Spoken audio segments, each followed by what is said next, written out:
నాకు కులాలని గురించి మాట్లాడడం, వీటి గురించి మాట్లాడడం ఎందుకు మాట్లాడతానంటే, మిగతా వాళ్ళు స్థాయి తగ్గిపోయి దిగజారుడుతనంగా ఇంకా మాట్లాడటం ప్రారంభించిన తర్వాత కరెక్ట్ చేయాలనిపించింది. ఒక జబ్బుని గుర్తించి జబ్బు కోసం మాట్లాడేవాడు. ఇది ఇబ్బందిగా ఉంది, నేను కూర్చోబెట్టి ఎందుకు మాట్లాడుతున్నానంటే ప్రతి ప్రదేశాల్లో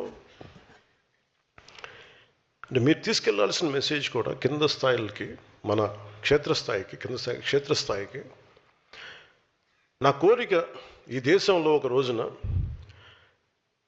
ఒక బీసీ హాస్టల్ అని కానీ, ఎస్సీ హాస్టల్ అని కానీ, ఎస్టీ హాస్టల్ అని కాకుండా పిల్లలందరికీ ఒకటే హాస్టల్ ఉండాలి. అలాంటి పరిస్థితి నేను కోరుకున్నాను.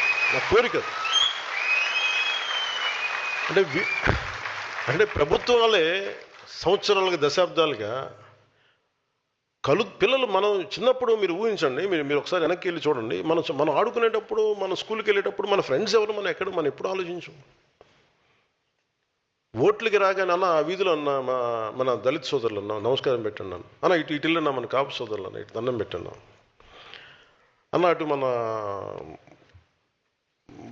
మన విశ్వకర్మ సామాజిక వర్గం అన్న ఆ సోదరులకు దండం పెట్టండి. అన్నీ విడగొట్టి మాట నాకు చిరాకు ఉంటుంది ఒకసారి వినటానికి. అదే నేను కులాలను బేస్ చేసుకుని నేను లేను. మేము రాజకీయం అలాగే నడుస్తే నాకు తెలియదు.